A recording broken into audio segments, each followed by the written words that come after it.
Hello guys, welcome back on my YouTube channel. आज हम start करेंगे क्लास 9 का सिविक्स का चैप्टर कॉन्स्टिट्यूशनल डिजाइन। तो इस चैप्टर में हमें देखना है कि जो साउथ अफ्रीका का है उसका डेमोक्रेटिक कॉन्स्टिट्यूशन के बारे में, और हमें कॉन्स्टिट्यूशन की जरूरत क्यों होती है, इंडिया का कॉन्स्टिट्यूशन कैसे बना, और जो इंडिया का कॉन्स्टिट्यूशन है उसकी हम कुछ वैल्यूज के बारे में पढ़ेंगे। तो चलिए स्टार्ट करते हैं। हमारा फर्स्ट टॉपिक है democratic constitution in south Africa, मतलब जो साउथ अफ्रीका है उसके डेमोक्रेटिक कॉन्स्टिट्यूशन के बारे में हम पढ़ेंगे। तो कॉन्स्टिट्यूशन होता क्या है, बेसिकली क्या हुआ था, जो साउथ अफ्रीका के लोग थे उन्होंने कुछ बेसिक रूल्स पे एग्री किया था कि हाँ भाई हम कुछ रूल्स बना लेते हैं और इस रूल से हमारी कंट्री जो है वो काम करेगी। तो इसी चीज को हम बोलते हैं कॉन्स्टिट्यूशन की, कुछ बेसिक रूल्स जिसपे हर एक ग्रुप कंट्री का एग्री करता है उसको हम कॉन्स्टिट्यूशन बोलते हैं। कॉन्स्टिट्यूशन बनाना साउथ अफ्रीका में कुछ यूनिक प्रोसेस नहीं था। हर कंट्री के अलग अलग डाइवर्स ग्रुप होते हैं, हर कंट्री में अलग अलग तरह के अलग अलग ओपिनियन वाले लोग होते हैं। ये तो इसलिए अगर कोई कंट्री डेमोक्रेटिक है या नहीं है इसका कोई मैटर नहीं करता। तो हर कंट्री के पास कुछ बेसिक रूल्स होते ही हैं। तो अब जो कॉन्स्टिट्यूशन है वो क्या होता है, अगर हम उसकी डेफिनेशन की बात करें तो constitution of a country is a set of written rules that are accepted by all people living together in a country. तो कॉन्स्टिट्यूशन रिटन रूल्स का एक सेट होता है जो कि जितने भी लोग एक कंट्री में रह रहे हैं उन सभी के द्वारा स्वीकार किया जाता है। जो कॉन्स्टिट्यूशन है वो एक सुप्रीम लॉ होता है और ये लोगों और गवर्नमेंट के बीच में एक रिलेशनशिप को बनाता है। ये कुछ ऐसी बातें बताता है कि गवर्नमेंट ये कर सकती है, कंट्री को कैसे रूल किया जा सकता है, और लोगों के जो राइट्स हैं उन सब के बारे में जो हमारा कॉन्स्टिट्यूशन है वो बताता है। अब बात आती है कि हमें कॉन्स्टिट्यूशन की जरूरत होती क्यों है। अब जो कॉन्स्टिट्यूशन है वो गवर्नमेंट और लोगों के बीच में ट्रस्ट और कोऑर्डिनेशन पैदा करता है, मतलब जनरेट करता है ट्रस्ट। गवर्नमेंट पर जब लोगों का ट्रस्ट होगा तभी वो अच्छे से वर्क कर पाएगी। अगर लोगों के बीच में और गवर्नमेंट के बीच में कोऑर्डिनेशन ही नहीं होगा तो वो वर्क नहीं कर पाएंगे। कॉन्स्टिट्यूशन जो है वो सिटीजन्स के कुछ राइट्स के बारे में हमें बताता है। गवर्नमेंट की जो पावर है उसकी जो लिमिट्स है कि गवर्नमेंट की इतनी ही पावर है, इससे आगे गवर्नमेंट कुछ नहीं कर सकती। हर एक चीज कॉन्स्टिट्यूशन में लिखी होती है। Expresses the aspiration of people about creating a good society, मतलब एक अच्छी सोसाइटी बनाने के लिए लोगों के क्या कर्तव्य हैं, क्या एस्पिरेशंस हैं, उनके बारे में बताता है। ये बताता है कि गवर्नमेंट कैसे बनाई जाएगी, लोगों के द्वारा बनाई जाएगी, वोटिंग से कैसे बनाई जाएगी, और किसके पास पावर होती है कि वो डिसीजंस ले। जैसे कि इंडिया के कॉन्स्टिट्यूशन में all are rights are given to the people, तो लोगों के पास ये राइट होता है कि वो किस गवर्नमेंट को वोट करेंगे। तो ऐसे हमारा जो कॉन्स्टिट्यूशन है वो सब कुछ स्पेसिफाई करता है। अब या ये एमसीक्यू के में आ सकता है, all countries that have constitutions are not necessarily democratic. तो ये आ सकता है ट्रू और फॉल्स, मतलब जितनी भी कंट्रीज हैं वर्ल्ड में उन जिनके पास कॉन्स्टिट्यूशन है क्या वो रियली डेमोक्रेटिक होती हैं या नहीं। तो इसका आंसर है फॉल्स। हर एक कंट्री जिसके पास कॉन्स्टिट्यूशन है वो जरूरी नहीं है कि वो डेमोक्रेटिक हो, लेकिन जो कंट्रीज डेमोक्रेटिक हैं उनके पास कॉन्स्टिट्यूशन जरूर होगा। जब हमारे अमेरिका ने ग्रेट ब्रिटेन के साथ इंडिपेंडेंस का युद्ध लड़ा था उसके बाद अमेरिका ने भी अपने आप को एक कॉन्स्टिट्यूशन दिया था। फ्रेंच लोगों ने, जब फ्रेंच रिवॉल्यूशन हो गया था तो उन्होंने एक डेमोक्रेटिक कॉन्स्टिट्यूशन बनाया था जो हमने फ्रेंच रिवॉल्यूशन में पढ़ा था। तो इसलिए जितनी भी डेमोक्रेसी है उसके बाद जब फ्रेंच पीपल ने बना लिया, अमेरिका ने बना लिया, उसके बाद ये एक प्रैक्टिस ही बन गई कि भाई सब डेमोक्रेसीज के पास एक रिटन कॉन्स्टिट्यूशन होना चाहिए। अब हम बात करते हैं इंडियन कॉन्स्टिट्यूशन कैसे बना, इंडियन कॉन्स्टिट्यूशन की मेकिंग के बारे में। अब हमें पता है इंडियन जो कॉन्स्टिट्यूशन है वो बहुत ज्यादा डिफिकल्टीज के बाद बना था। एक तो इंडिया का कॉन्स्टिट्यूशन बनाना इतना ज्यादा इजी नहीं था। हमें पता है इंडिया बहुत ज्यादा ह्यूज और एक बहुत ज्यादा अलग अलग धर्म के लोग वहां रहते हैं, अलग अलग कास्ट के लोग वहां रहते हैं, तो इंडिया एक बहुत ज्यादा डाइवर्स कंट्री है। तो फर्स्ट तो कि भाई ये एक इजी टास्क नहीं था इंडिया का कॉन्स्टिट्यूशन बनाने के लिए। अगर क्वेश्चन आए कि Indian constitution was framed by under difficult circumstances. तो आप इस स्लाइड पे जितने भी पॉइंट्स हैं उनको लिख के आ सकते हैं। एक, उस टाइम पे हमारा जो रिलीजियस डिफरेंसेस है वो बहुत ज्यादा थे। हमें पता है जब हमारा देश आजाद हुआ था, हमने कितना ज्यादा मेहनत करके देश आजाद हुआ था हमारा, कितनी ज्यादा हमने वॉर लड़े थे। और उस टाइम पे हमारा पार्टीशन हो रहा था 1947 में, पाकिस्तान और इंडिया का। उस पार्टीशन में दोनों साइड से ज्यादा से ज्यादा 10 लाख लोग मरे थे। और एक था हमारा प्रिंसली स्टेट वो दे डिफिकल्ट टास्क, मतलब हमारे इंडिया का जो अपनी अलग अलग स्टेट में इंडिया का रूल चल रहा था, तो है ना, जो उन सब स्टेट्स का मर्जर, क्योंकि ब्रिटिशर्स ने बोल दिया था कि जो वहां के उस स्टेट के जो राजा हैं उनकी मर्जी होगी कि वो इंडिया में इंडिया के साथ रहना चाहते हैं या पाकिस्तान के साथ मर्ज होना चाहते हैं। तो इसकी वजह से उनको सारी स्टेट्स को एक साथ लेके आना ये भी बहुत ज्यादा डिफिकल्ट काम था। अब जितना सिक्योर हमारा कॉन्स्टिट्यूशन, हमें पता है हमारा जो कॉन्स्टिट्यूशन उस टाइम पे लिखा गया था वो आज की उसकी वजह से वो कितना सिक्योर है। तो उस टाइम पे जो कॉन्स्टिट्यूशन लिखने वाले थे उनको ये नहीं पता था कि जो कंट्री का फ्यूचर है वो इतना ज्यादा सिक्योर होगा या नहीं जितना आज सिक्योर है। तो इस इन्हीं रीजंस की वजह से जो इंडिया का कॉन्स्टिट्यूशन है वो बहुत ज्यादा डिफिकल्ट सर्कमस्टांसिस में फ्रेम हुआ था। अब हम बात करते हैं पाथ टू दी कॉन्स्टिट्यूशन। मतलब हमें पता है कि हमारी जो नेशनल मूवमेंट है वो सिर्फ एक स्ट्रगल नहीं था, ये एक स्ट्रगल फॉरेन कंट्री के खिलाफ, मतलब ब्रिटिशर्स के खिलाफ ही ये एक स्ट्रगल नहीं था, ये स्ट्रगल था अपनी कंट्री को दोबारा से एक साथ लेके आना, एक साथ हमारी कंट्री को मर्ज करना। उस टाइम पे बहुत सारे डिफरेंसेस थे, किसी के ओपिनियन अलग थे, रिलीजियस डिफरेंसेस भी थे, तो बहुत तरह के डिफरेंसेस थे जब हमारा देश आजाद हुआ था।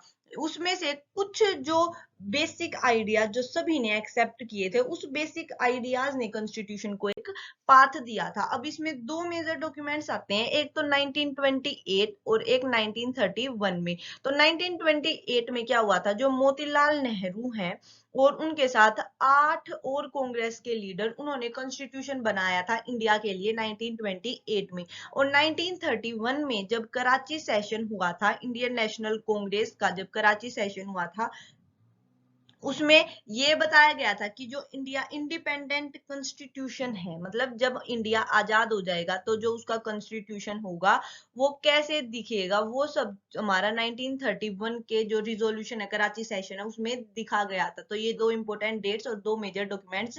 इन डॉक्यूमेंट्स से, इन दोनों डॉक्यूमेंट्स में कॉमन चीजें थी। फर्स्ट तो थी यूनिवर्सल एडल्ट फ्रेंचाइजी, मतलब जितने भी, हमें पता है यूनिवर्सल एडल्ट फ्रेंचाइजी क्या होती है, जो 18 से अबोव के पीपल हैं उनको राइट टू वोट, एक राइट टू फ्रीडम और इक्वालिटी की, हर एक लोग के पास फ्रीडम का राइट और इक्वालिटी का इक्वल हो सभी लोग के आगे। नेक्स्ट है protecting the rights of minorities, मतलब जो हमारी शेड्यूल्ड कास्ट, एसटीज हैं, ओबीसी हैं और जो दूसरी माइनॉरिटीज हैं उनके राइट्स को प्रोटेक्ट करना। ये मेजर, मतलब ये कॉमन चीजें थी दोनों डॉक्यूमेंट्स में, जो 1928 का था और जो 1931 का था। इससे क्या कंक्लूजन निकला, इससे ये कंक्लूजन निकला कि भाई कुछ बेसिक वैल्यूज, कुछ ऐसी चीजें वो पहले से ही, जब कॉन्स्टिट्यूशन असेंबली मिली भी नहीं थी, कॉन्स्टिट्यूशन बनना स्टार्ट भी नहीं हुआ था, उससे पहले ही कुछ बेसिक वैल्यूज सभी लीडर्स के द्वारा एक्सेप्ट कर ली गई थी कि हाँ ये सब चीजें तो इंडिपेंडेंट इंडिया के कॉन्स्टिट्यूशन में होनी ही चाहिए।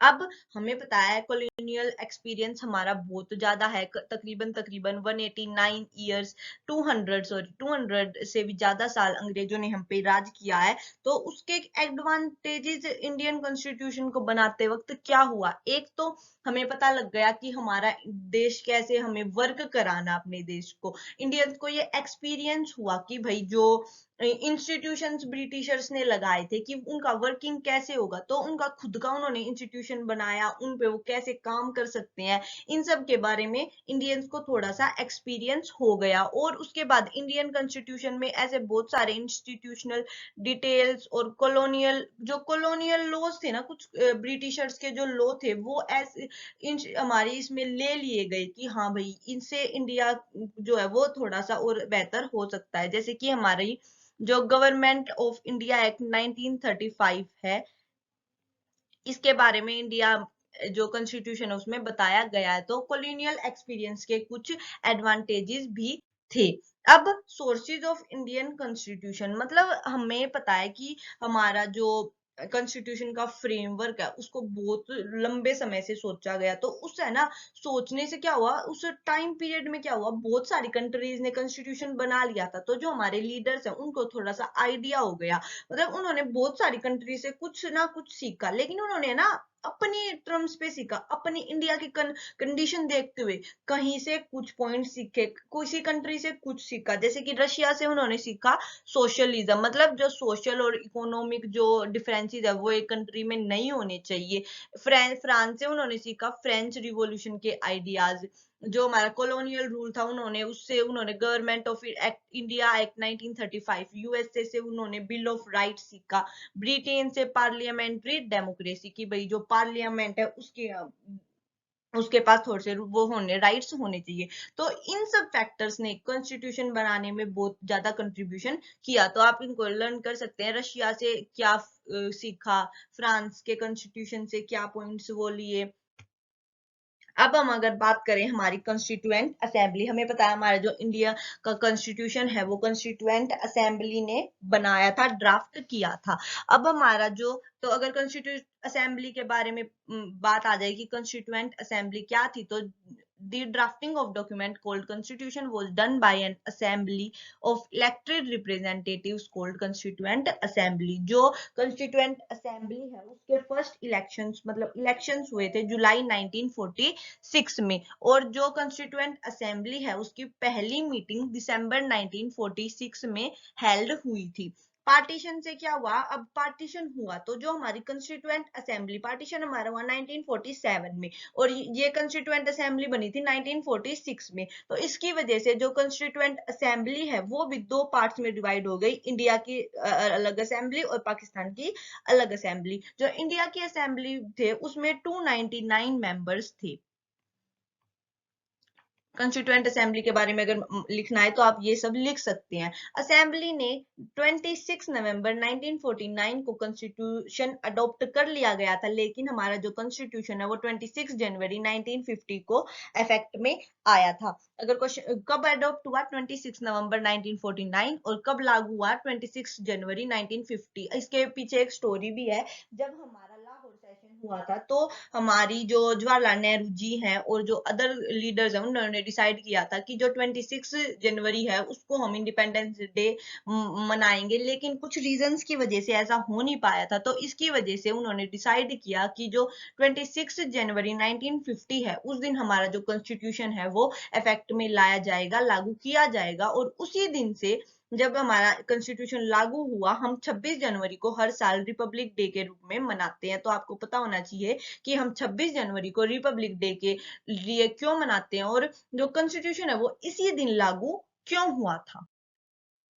तो वो बात आती है कि जो कॉन्स्टिट्यूशन हमारा 6 डिकेड से भी ज्यादा पहले बना था, मतलब 60-70 साल पहले जो हमारा कॉन्स्टिट्यूशन बना था, वो हमें अब भी क्यों एक्सेप्ट करना चाहिए। तो इसके है ना 3 रीजन है। तो फर्स्ट रीजन है कि जो इंडिया का कॉन्स्टिट्यूशन है वो सिर्फ उस कॉन्स्टिट्यूट असेंबली के मेंबर्स के व्यूज को रिफ्लेक्ट नहीं करता, वो हमारी जो टाइम के साथ जो जो चेंजेस आ रहे हैं उन सभी के बारे में एक ब्रॉड आइडिया देता है। कुछ कंट्रीज क्या है, कुछ कंट्रीज अपना जो फिर से कॉन्स्टिट्यूशन लिख रही है, क्योंकि जो हम उस कंट्रीज के जो मेजर ग्रुप्स है, मेजोरिटी है, वो उन रूल्स को, उन जो हमारे सेट ऑफ रूल्स है उनको एक्सेप्ट नहीं कर रहे हैं। कुछ कंट्रीज में क्या है, जो कॉन्स्टिट्यूशन है वो सिर्फ एक पीस ऑफ पेपर की तरह एग्जिस्ट करता है, मतलब हम उन रूल्स को हमने लिख तो रखा है लेकिन हम उनको हमारी जो रियलिटी है उसमें अपनाते ही नहीं है। लेकिन इंडियन कॉन्स्टिट्यूशन में क्या है, इंडियन कॉन्स्टिट्यूशन में अब तक ग्रुप्स ने क्या किया है, जो कॉन्स्टिट्यूशन है उसके कुछ प्रोविजन पे तो क्वेश्चन किया है, लेकिन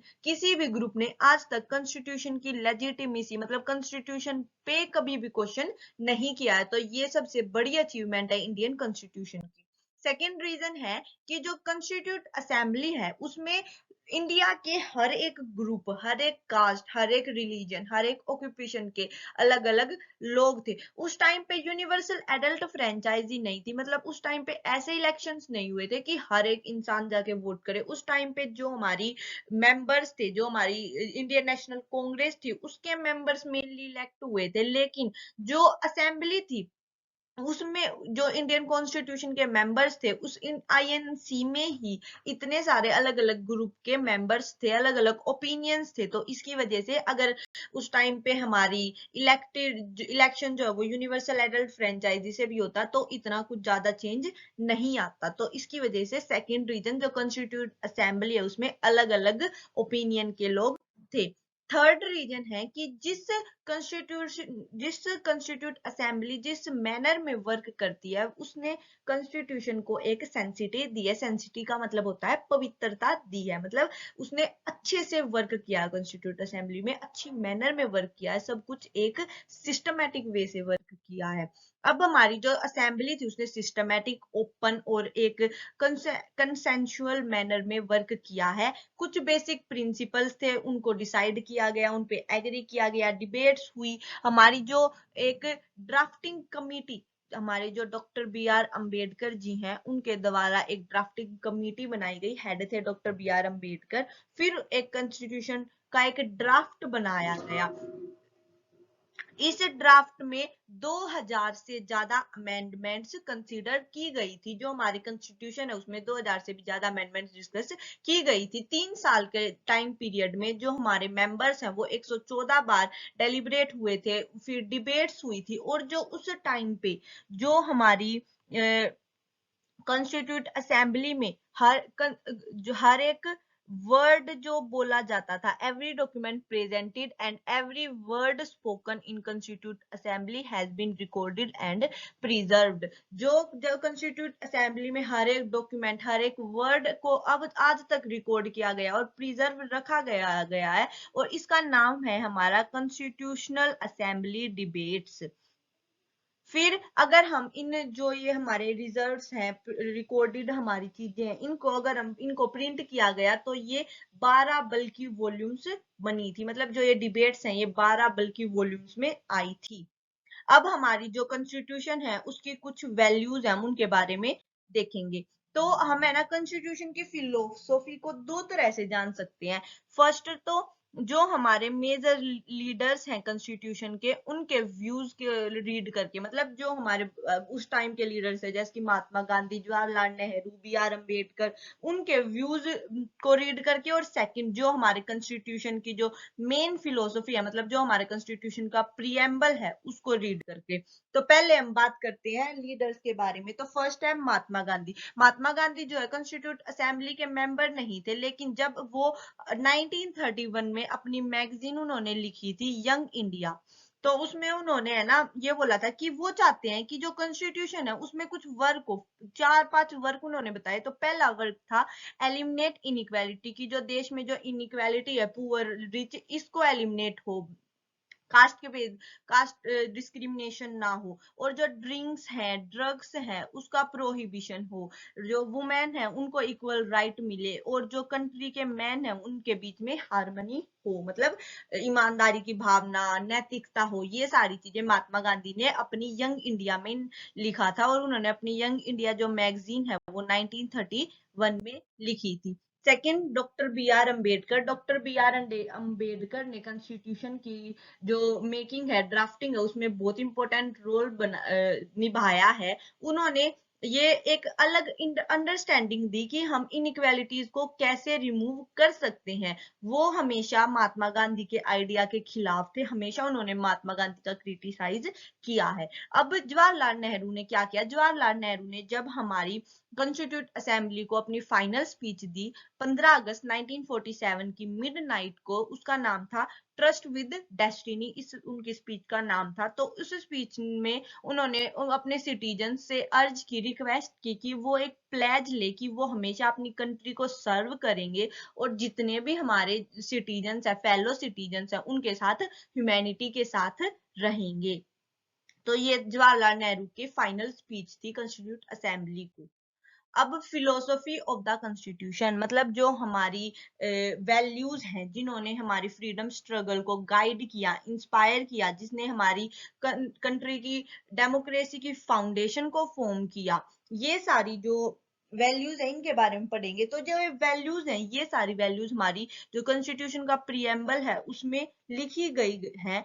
ये 28 आर्टिकल्स, इंडियन कॉन्स्टिट्यूशन के 28 आर्टिकल्स को गाइड करती हैं ये वैल्यूज।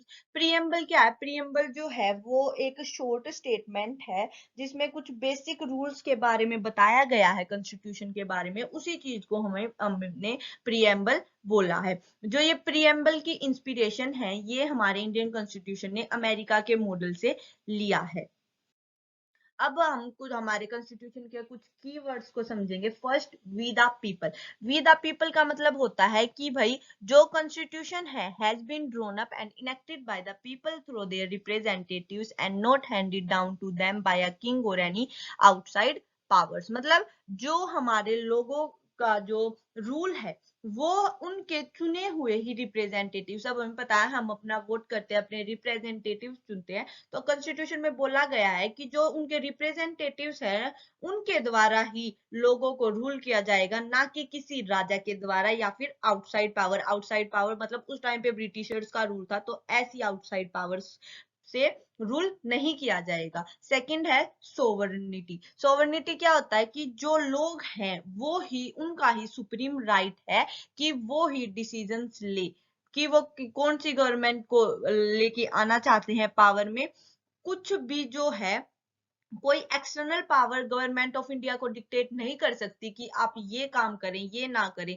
जो लेकिन जो हमारे पीपल हैं, जो इंडिया के लोग हैं, वो गवर्नमेंट को बोल सकते हैं। जैसे कि अब गवर्नमेंट, जैसे कि लोगों के हित में अगर कुछ काम ना हो तो वो प्रोटेस्ट कर सकते हैं, तो ये सोवर्निटी। थर्ड है सोशलिस्ट। सोशलिस्ट जो है वो रशिया का मॉडल से थोड़ी इंस्पिरेशन ले रखी है कि भाई जो गवर्नमेंट है उसको लैंड की ओनरशिप को रेगुलेट करना चाहिए और उनको जो जितनी भी सोशियो इकोनॉमिक इनइक्वालिटीज हैं उनको रिड्यूस करने की कोशिश करनी चाहिए। फोर्थ है सेक्युलर। सेक्युलर का मतलब होता है जो सिटीजन्स है उनको कंप्लीट राइट है कि वो कोई भी रिलीजन को फॉलो कर सकते हैं। गवर्नमेंट हमेशा सभी रिलीजियस बिलीव्स, जितने भी रिलीजन है सबको इक्वल रिस्पेक्ट देगी, इक्वल ट्रीट करेगी।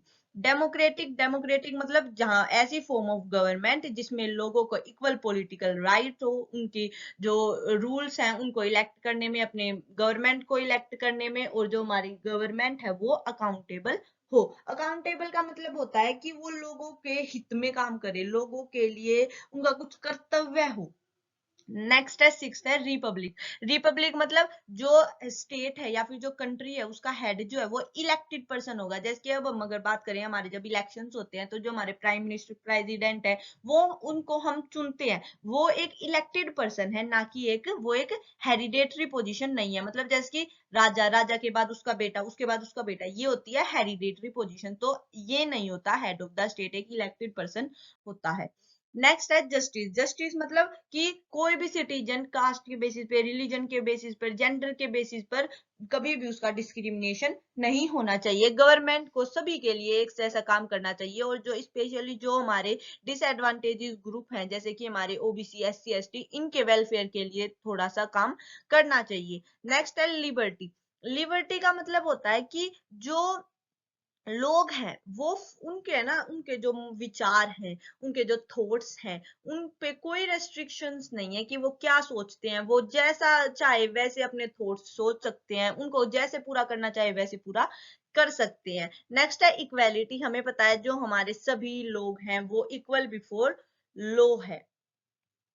Next fraternity. फ्रेटर्निटी का मतलब होता है ब्रदरहुड, कि भाई किसी भी इंसान को, अपने फेलो सिटीजन को इंफीरियर नहीं मानना चाहिए, सभी को इक्वल ट्रीट करना चाहिए। नेक्स्ट हमारी बात आती है इंस्टीट्यूशनल डिजाइन के बारे में। अब इंस्टीट्यूशनल डिजाइन क्या होता है कि कॉन्स्टिट्यूशन ये नहीं है कि कॉन्स्टिट्यूशन में लिख दिया, सिर्फ वो एक स्टेटमेंट नहीं है, वो इन वैल्यूज को जो रियल लाइफ है, इंस्टीट्यूशनल अरेंजमेंट्स है उनमें, जैसे कि हमारी जुडिशरी, लेजिस्लेचर, एग्जीक्यूटिव, इनमें अच्छी तरह से इम्पैक्ट वो सॉरी अच्छी तरह से लागू करना, ये होता है इंस्टीट्यूशनल डिजाइन। तो ये जो कॉन्स्टिट्यूशन है वो सिर्फ एक स्टेटमेंट नहीं है। कॉन्स्टिट्यूशनल अमेंडमेंट के बारे में भी कॉन्स्टिट्यूशन में दिया गया है। जैसे कि हमें पता है इंडिया का कॉन्स्टिट्यूशन बहुत ज्यादा बड़ा और डिटेल्ड डॉक्यूमेंट है, तो इसमें एक अमेंडमेंट पहले से ही बनाई गई थी कि भाई अगर चाहे तो हम कुछ प्रोविजंस में अमेंडमेंट कर सकते हैं, और ये जरूरी भी है कि रेगुलरली उनको टाइम के साथ साथ अमेंडेड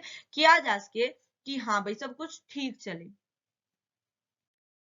अब basic institutional design of Indian constitution, जो इंडियन कॉन्स्टिट्यूशन है उसका जो बेसिक डिजाइन है वो क्या है, वो उसमें हमें बता रखा है इंडियन कॉन्स्टिट्यूशन में कि भाई लोग गवर्नमेंट को कैसे चूज करेंगे, कितनी पावर किसके पास होगी, कौन से डिसीजंस, कौन कितने डिसीजंस ले सकता है, गवर्नमेंट की कितनी लिमिट्स हैं, सिटीजन के क्या क्या राइट्स हैं और उनके कौन से राइट्स गवर्नमेंट के द्वारा वोलेट नहीं किए जा सकते। ये सारी चीजें जो है ये हमारे जो इंडियन कॉन्स्टिट्यूशन है उसके बेसिक इंस्टीट्यूशनल डिजाइन है। तो ये हमारा चैप्टर था कॉन्स्टिट्यूशन डिजाइन। ये चैप्टर अब फिनिश होता है। अगर आपको ये वीडियो अच्छी लगी हो then do subscribe to my channel Jasmine की क्लासेस। और अगर आपको इस चैप्टर में कुछ भी डाउट हो then do comments and share this video with your all friends. Thank you.